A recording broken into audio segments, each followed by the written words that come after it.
Hello students, मेरा नाम बिट्टू तिवारी है और आपका हमारे यूट्यूब चैनल पर स्वागत है। यहाँ पे जो है आज के इस वीडियो में हम डिस्कस करेंगे जो आपके एप्लीकेशन फॉर्म है वो जो है कब से स्टार्ट हो रहे हैं, कब एंड होंगे, इसका एज के अंदर क्या होगा, सारी चीज़ें यहाँ पे डिटेल में बात करने वाले हैं। ठीक है, CSIR UGC नेट एग्ज़ाम के बारे में। ठीक है, अब यहाँ पे जो है इंफॉर्मेशन बुलेटिन जो है हमने डाउनलोड कर लिया है। आप जो है इसकी मेन वेबसाइट पे csirnet.nta.nic.in पे जाएंगे या फिर आप www.nta.ac.in यहाँ पे। वैसे फ़िलहाल जो है ये जो इन्फॉर्मेशन बुलेटिन है ये जो है हमें वहाँ पे अवेलेबल नहीं मिली। ठीक है, दिखाता तो है ऑप्शन लेकिन अभी अपलोड नहीं हो रही है। यहाँ पे जो है हम आप सर्च करेंगे सिंपली यहाँ पे जो है CSIR नेट इन्फॉर्मेशन बुलेटिन, तो कोई सी भी वेबसाइट आपकी ओपन हो जाएगी, वहाँ से आप डाउनलोड कर सकते हैं। ठीक है, तो यहाँ पे जो है देखिए जो मेन चीज़ है उस पे आते हैं।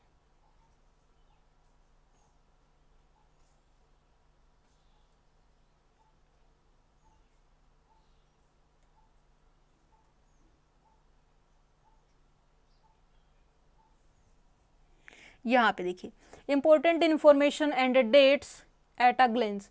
यहाँ पे जो है आपको सारी चीज़ें इम्पोर्टेंट जो हैं वो चीज़ें दिखाई गई हैं। ठीक है, अब यहाँ पे दिया गया है नेम ऑफ एग्जामिनेशन और ज्वाइंट CSIR UGC नेट दिसंबर 2022 या फिर जो है जून 23। ठीक है, मतलब यहाँ पे दोनों एग्जाम को क्या किया गया है, एक साथ ही मर्ज कर दिया गया है। ठीक है, अब यहाँ पे जो ऑनलाइन रजिस्ट्रेशन होंगे और जो सबमिशन है एप्लीकेशन फॉर्म का वो जो है आपका 10 मार्च से शुरू होगा और यहाँ पे जो है 10 अप्रैल तक क्या है 10 मार्च से लेकर के 10 अप्रैल तक, और 10 अप्रैल को वो भी कितने 5 PM तक आप सबमिट कर सकते हैं अपने एप्लीकेशन फॉर्म को। ठीक है, और यहाँ पे जो है last date for successful transaction of examination fees, इसकी जो लास्ट डेट है वो 10 मार्च को 11:50 PM मतलब नाइट तक है। ठीक है, अब यहाँ पे इसकी जो फीस है फीस की भी बात कर लेते हैं। यहाँ पे जो जनरल कैटेगरी की फ़ीस है वो 1100 रुपये है और जनरल EWS OBC या फिर जो NCL है उनकी जो फ़ीस है वो 550 रुपये है। ठीक है, SC ST की जो फ़ीस है वो 275 रुपये है। थर्ड जेंडर की जो फ़ीस है वो 275 रुपीज़ है और जो PWD कैंडिडेट हैं उनके लिए कोई फ़ीस नहीं है। ठीक है, अब यहाँ पे जो है ये चीज़ें हो गई। अब यहाँ पे जो मेन चीज़ है वो यहाँ पे ये डिस्कस की गई है डेट ऑफ एग्जामिनेशन शेड्यूल। क्या है यहाँ पे देखिए डेट ऑफ एग्जामिनेशन शेड्यूल, ये क्या है 6 है 7 8 जून, क्या है 6 7 और 8 जून को है। ठीक है, कलर थोड़ा चेंज कर लेते हैं। ओके, 6 7 8 जून को आपका पेपर है और यहाँ पे कंप्यूटर बेस्ड एग्ज़ाम होगा, वो चीज़ें तो आपको पता ही है। चलिए यहाँ पे सारी चीज़ें दी गई है। ठीक है, और यहाँ पे जो है हम डिस्कस कर लेते हैं, कुछ मेन चीज़ पे चलते हैं। और इसके जो फॉर्म्स होते हैं वो आप जो है MSc के अंदर आपका 55% होना मस्ट है। यदि आप जनरल कैटेगरी के हैं वो चीज़ें आते हैं, देखते हैं।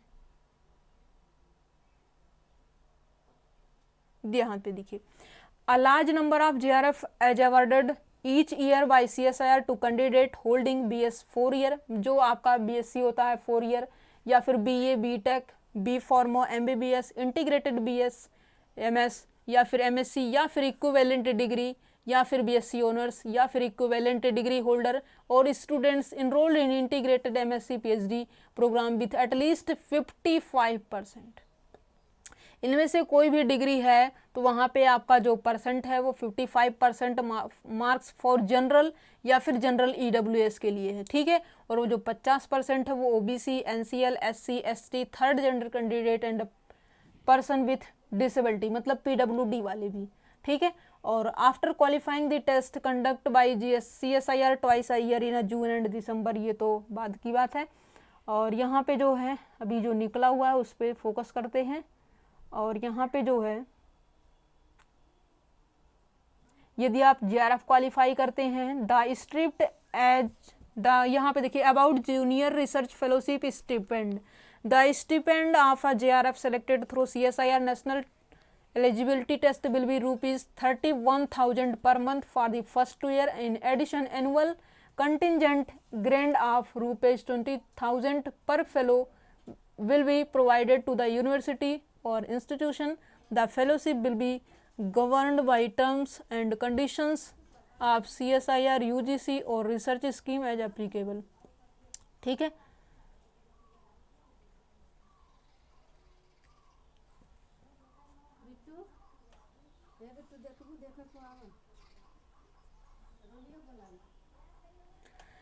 ये होगा, ठीक है। और यहाँ पे जो है ये चीज़ें तो आपकी जो है उसके अकॉर्डिंग वेरी होती रहती हैं। देखिए यहाँ पे मेन जो फोकस है हमारा उस पे आते हैं।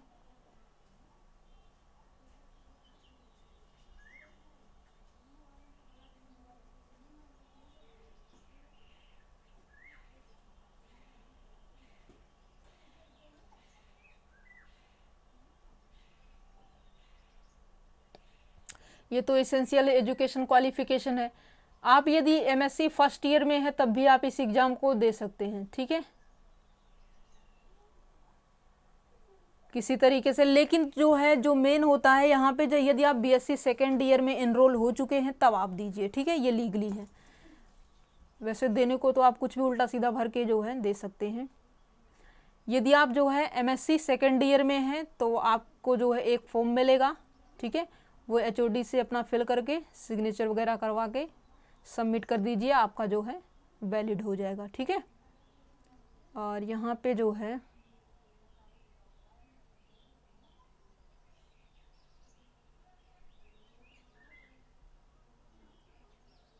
अपर एज लिमिट, देखिए एज लिमिट यहाँ पे दे दी गई है। अब यहाँ पे मैक्सिमम 28 ईयर एज ऑन 1/7/2022। देखिए अगर जिसकी जो यहाँ पे देखिए चीज़ें मिल गई। अब यहाँ पे जो है 1 जुलाई 2022 तक जिनकी जो एज है वो मैक्सिमम 28 ईयर है तब भी वो फॉर्म फिल कर सकते हैं, ठीक है। मतलब यहाँ पे इसकी 2022 की एज ली जा रही है, क्या है 2022 की जो है एज ली जा रही है। अगर आपका 28 ईयर कंप्लीट है तब भी आप फॉर्म भर सकते हैं, बस इस डेट के अंदर होना चाहिए। क्या है, इस डेट के अंदर होना चाहिए अगर आपका 28 ईयर हो गया है तो, ठीक है। अगर आपकी जो है 1 जुलाई 2022 को 28 साल में एक भी दिन अगर कम है तब भी आप फॉर्म को फिल कर सकते हैं, ठीक है। वो भी कहाँ पे, JRF के अंदर, ठीक है, अप्लाइड फॉर JRF, ओके। और यहाँ पे जो है JRF का यदि आप भरेंगे तो इसका मतलब यहाँ पे ये नहीं है कि आपको JRF नहीं मिला तो आप मान लीजिए नेट क्वालिफाई हैं तो आपको नेट का भी सर्टिफिकेट नहीं मिलेगा, ऐसा नहीं है। JRF में आपने फिल किया है, आपको JRF मिलता है तो ठीक, नहीं तो आपको नेट जो क्वालिफाई आप हुए रहेंगे तो उसका सर्टिफिकेट आपको मिल जाएगा, ठीक है। तो यहाँ पे जो है यही बेनिफिट होता है। लेकिन अगर आपने जो है नेट का लेक्चररशिप में यदि फिल कर दिया है तो आप JRF क्वालिफाई भी अगर होंगे तो JRF का सर्टिफिकेट जो JRF की यहाँ पे जो है आपको मिलती है फेलोशिप, वो चीज़ें नहीं मिल पाएगी, ठीक है।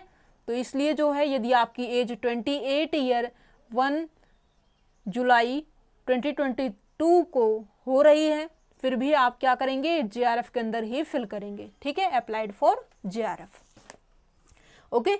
अब यहाँ पे जो है और यहाँ पे देखिए कुछ रिलैक्सेशन भी है। अपर एज लिमिट में be relaxable up to 5 year in case of, और इसके अंदर जो है 28 में 5 और ऐड कर दीजिए इसी डेट पे, ठीक है, इसी डेट पे 5 साल और ऐड कर दीजिए यदि आप SC ST या फिर थर्ड जेंडर या फिर पर्सन विथ डिसेबिलिटी PWD हैं, ठीक है, या फिर आप फीमेल कैटेगरी हैं तब भी आप जो है 5 साल का रिलैक्सेशन एज रिलैक्सेशन ले सकते हैं, ठीक है।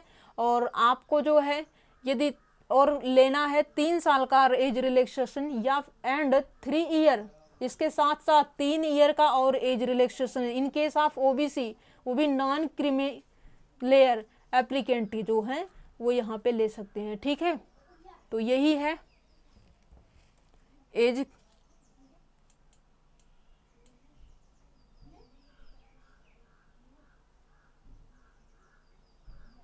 आई थिंक मुझे लगता है एज के अंदर कोई रिलैक्सेशन नहीं दी गई है, नहीं जी दी गई है। सही है, सही है। यहाँ पे जो है आपको जो यहाँ पे जुलाई वाला जून वाला पीछे जो जून चला गया उसका, सॉरी दिसंबर जो चला गया नहीं मिल रहा है, जो है यही है। अगर आपकी एज 1 जुलाई 2022 को 28 साल से 28 साल अगर इस डेट को भी पूरी हो रही है तब भी आप इसके अंदर जेआरएफ फिल कर सकते हैं। ठीक है, वही है, देख लीजिए आप अपने अकॉर्डिंग। ठीक है, और बाकी ये पेपर का पैटर्न दिया गया है। एज के बारे में हमने डिस्कस ही कर दिया है। 5 सब्जेक्ट के आपके इसके पेपर होते हैं, फिजिकल साइंस,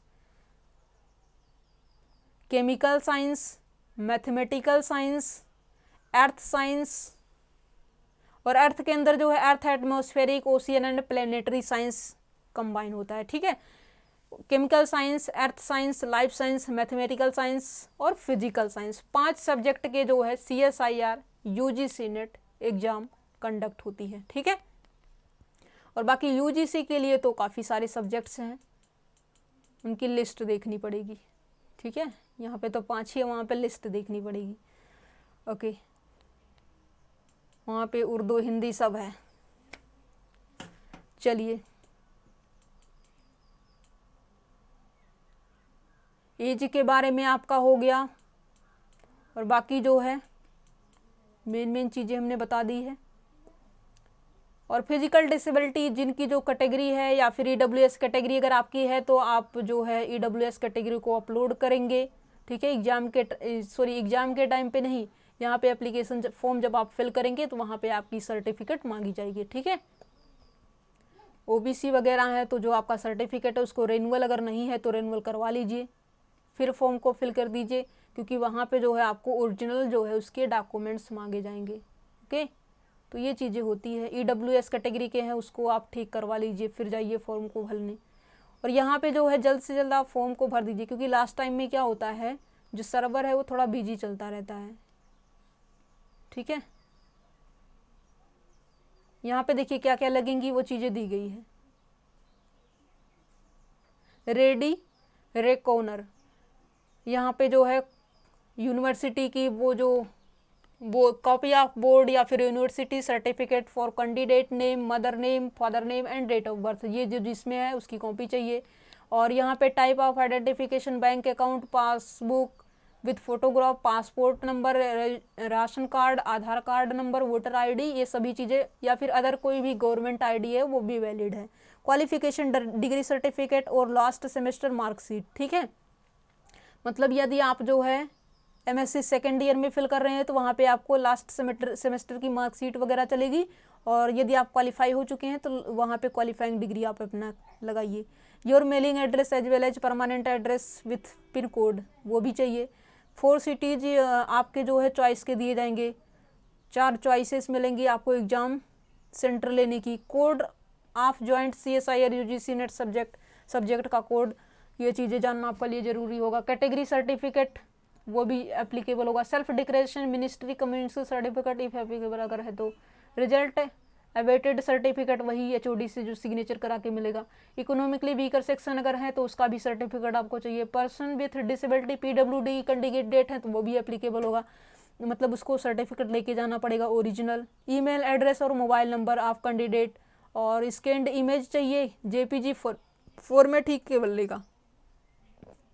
और यहाँ पे कैंडिडेट की जो फोटोग्राफ है वो 10 KB से लेकर 200 KB के बीच होनी चाहिए। कैंडिडेट का जो सिग्नेचर होना चाहिए वो रनिंग हैंड के अंदर होना चाहिए, और 4 KB से लेकर के 30 KB तक होना चाहिए। ठीक है, ये चीज़ें हैं।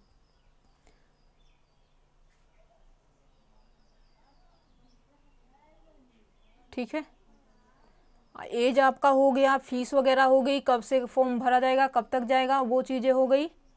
और यहाँ पे जो है, और यहाँ पे देखिए आपके सर्टिफिकेट वगैरह की जो फॉर्मेट है वो PDF वगैरह कितने KB से कितने KB के बीच होनी चाहिए। अगर ऐसा नहीं होगा तो आपका जो है वो अपलोड नहीं होगा, ठीक है, फिर बाद में आपको दिक्कत आएगी, ठीक है। इसलिए जो है ये चीज़ें अच्छे से पढ़ लीजिएगा ताकि जो है आपसे कोई मिस्टेक ना हो, आपको फॉर्म एक ही बार में सबमिट हो जाए।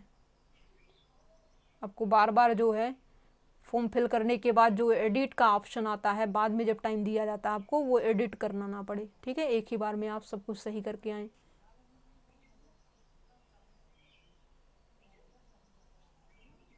बाकी तो इसमें बहुत सारी चीज़ें दी गई हैं।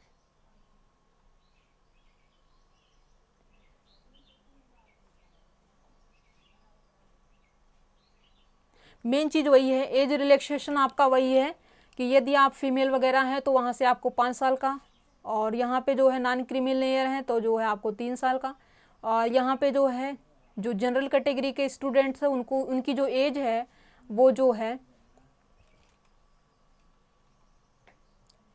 जून 2022 को 28 साल पूरी होनी चाहिए। 11 जून है, ऐसा कुछ है।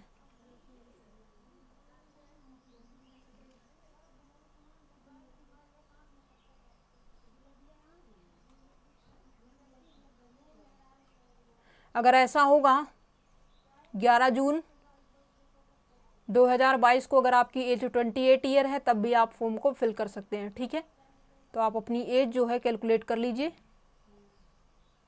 आई होप आपकी जो एज है इसके बीच में ही हो। आप इस फॉर्म को GRF के अंदर फिल करें।